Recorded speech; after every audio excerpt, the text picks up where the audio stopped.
Bung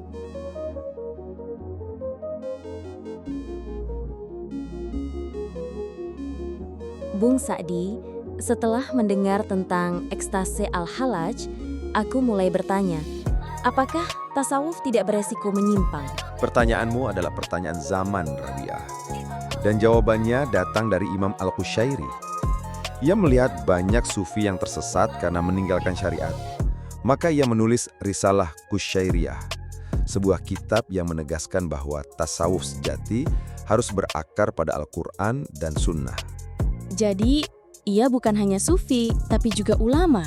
Benar, ia belajar kepada Abu Ali Ad-Daqqaq, lalu mendalami ilmu kalam dan fiqh kepada para ulama Asy'ariyah dan Syafi'iyah. Ia adalah murid yang menjadi menantu gurunya, dan kelak menjadi guru bagi banyak tokoh besar, termasuk generasi yang akan melahirkan Al-Ghazali. Dan apa yang ia ajarkan tentang tasawuf? Bahwa tasawuf bukan pelarian dari dunia, tapi penyucian jiwa di dalam dunia. Ia menekankan ikhlas dalam amal, sabar dalam ujian, tawadhu dalam ilmu, adab dalam setiap langkah.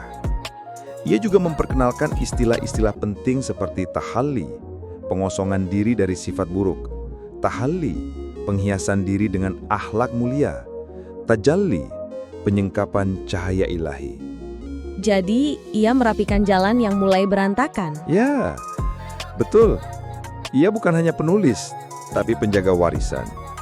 Ia memastikan bahwa cinta kepada Allah tidak melupakan hukumnya, dan bahwa penyaksian batin tidak mengabaikan akhlak zahir.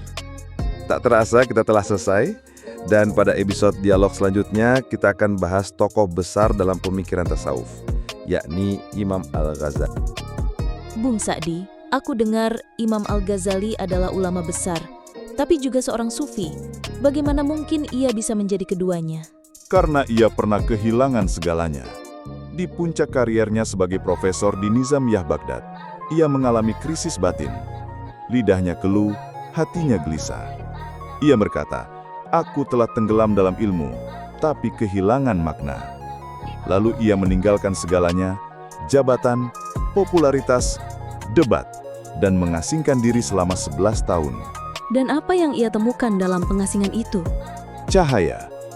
Ia menulis Ihya Ulumuddin, menghidupkan kembali ilmu-ilmu agama. Ia menyatukan fiqh, akhlak dan tasawuf dalam satu sistem yang utuh. Ia berkata, ilmu tanpa amal adalah kegilaan. Amal tanpa ilmu adalah kesesatan. Jadi ia tidak menolak dunia, tapi menyucikannya. Tepat sekali. Ia tidak memusuhi akal, tapi menundukkannya di hadapan wahyu. Ia tidak menolak filsafat, tapi menyaringnya dari racun. Ia tidak menolak tasawuf, tapi mengikatnya dengan syariat. Dan bagaimana ia memahami tasawuf?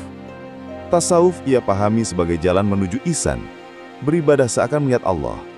Ia menekankan, taholi, kosongkan diri dari penyakit hati. Taholi, hiasi diri dengan akhlak mulia.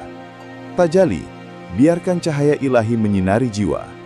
Ia berkata, siapa yang mengenal dirinya, maka ia mengenal Tuhannya. Tapi ia juga mengingatkan, tasawuf tanpa syariat adalah kebinasaan. Dan itulah jalan tengah, jalan yang harmonis. Al-Ghazali adalah jembatan. Ia mengajarkan bahwa spiritualitas bukan pelarian, tapi penyempurnaan. Ia tidak hanya menghidupkan ilmu, tapi juga hati umat. Sampai bertemu pada dialog selanjutnya, di mana kita akan berkenalan dengan Suhrawadi Al-Mattul.